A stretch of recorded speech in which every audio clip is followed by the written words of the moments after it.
sekolah Bumi Ceria juga, yang mana ini belajar budidaya. Kayaknya ini yang sistem 50 liter, ini yang 50 liter yang besar. Kemudian ini yang sistem yang terbaru, sudah ada keran di bawahnya gitu. Oke, boleh next.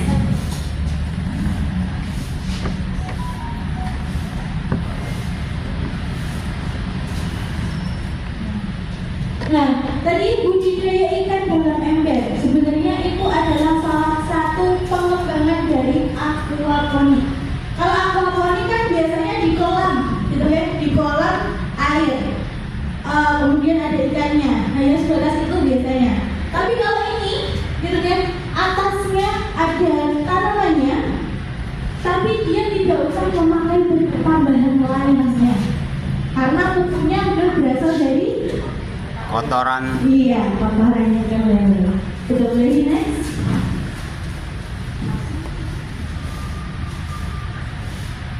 Oke. Nah, biasanya sebelum kita ke budidaya, pasti kita baru melihat apa sih ancamannya, apa sih peluangnya. Nah, sebenarnya di sini yang pertama, kalau di perkotaan pasti lahannya terbatas, kadang malah tidak mempunyai lahan. Ya. Gitu.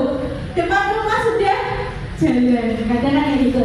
Nah, sebenarnya kalau kayak gini, kita pun bisa contoh kayak di pinggir-pinggir rumah, seandainya semisal memang masih ada space gitu ya, karena cuma ember, ditaruh ember aja gitu, karena yang pertama adalah keterbatasan lahan itu adalah salah satu dari ancamannya.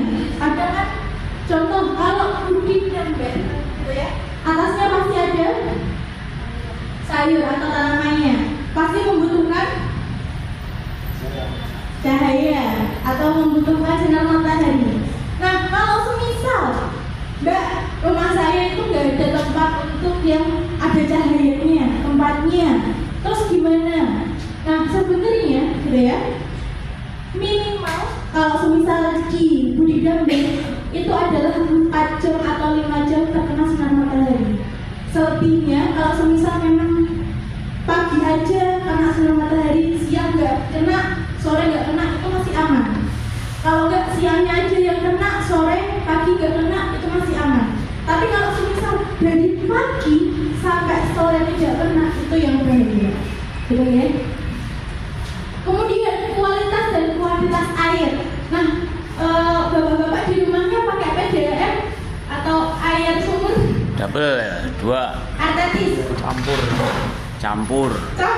Yeah. Jadi ada air artetis, ada PDAM sumur. Luar biasa lengkap sekali. Nah, sebenarnya biasanya kan kalau di daerah Semarang itu sudah banyak yang pakai PDAM. Kadang tuh pembayar air tuh sampean beratus-ratus ribu. Beratus-ratus ribu. Nah, ini adalah salah satu kenapa kita waktu membudidaya tapi memerlukan hanya sedikit air, dan waktu penggantian air tidak harus semuanya.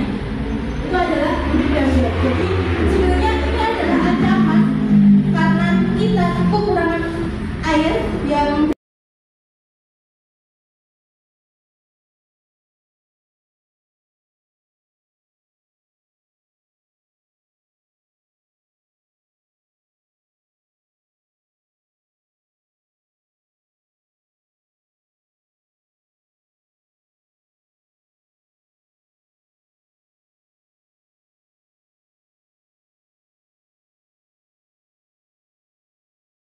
kali satu biasanya berapa?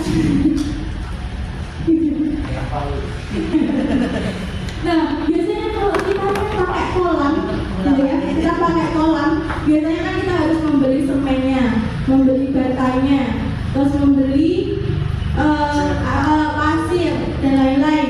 Kemudian belum kalau semisal kita kurang mampu untuk biar kedap, pasti ada tukangnya, jadi pas gitu ya. Nah, tapi kalau di budidaya cukup dalam ember, sudah jadi beli, kemudian dipakai berkali-kali dan itu awal. Kemudian perlengkapan mudah didapat. Kalau ember-emberan gampang ya, kita bisa beli. Kemudian kalau semisal tempatnya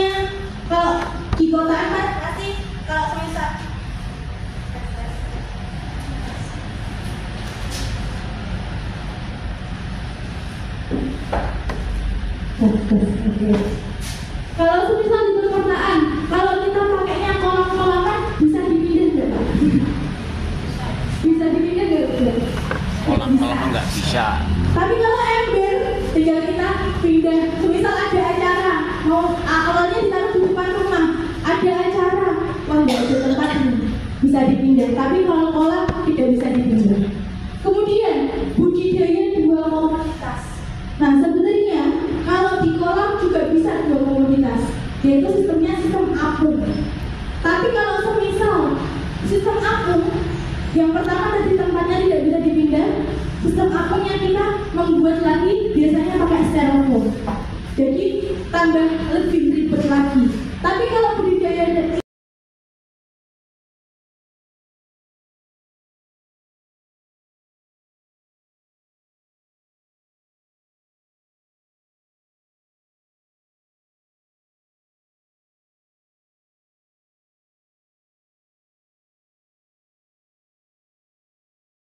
nila patin itu pasti membutuhkan oksigen tambahan. Karena apa? Untuk di dalam yang kecil tadi itu pasti umuk-umukan, dalam artian kalau nila, kalau dia oksigennya tidak bagus, sirkulasinya tidak bagus, itu nanti bakal dia beranak tapi nggak bisa besar kalau dibiarkan terus-menerus. Itu yang sering terjadi sama petani ikan nila. Kalau sirkulasinya tidak bagus, dia nggak bisa besar. Dia sudah umurnya cukup bisa beranak, tapi cukup segitu aja dan tidak ada dagingnya biasanya. Jadi kalau taninya pakainya nila atau patin, harus ada tambahan oksigen tambahan. Jadi gitu. Oke. Kemudian untuk mengetahui jenis tanaman di budidaya, apakah saya tanya dulu, tomat itu termasuk sayur atau buah? Tomat sayur atau buah? Buah. Buah. Ada perbedaan ini. Buah atau sayur? Ada yang bilang sayur, ada yang bilang buah. Sayur, jenis-jenis sayur itu ada sayur daun, ada sayur buah. Nah, sebenarnya kalau seandainya Mbak, saya mau ngasih di atasnya budidaya tomat itu termasuk apa? Sayur buah? Sayur buah ya. Sayur atau buah? Sayur dan buah. Nah, sayur buah. Sayur yang diambil adalah buahnya. Gitu. Nah, kalau seandainya budidaya pakainya adalah sayur buah, yang pertama pasti tempatnya tidak cukup. Karena apa? Kalau sayur buah itu batangnya bakal membesar. Tapi kalau sayur daun dia kan tidak memiliki batang sejati, gitu ya. Jadi dia aman. Makanya yang direkomendasikan adalah sayur daun, gitu. Oke, boleh next.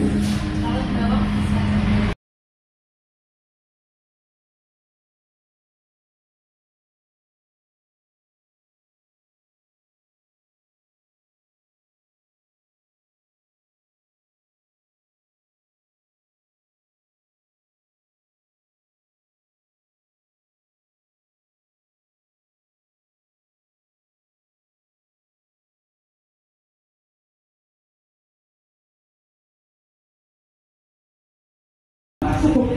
Tapi kalau seandainya embernya adalah ember yang besar, itu biasanya pakainya 2 tutup botol gitu.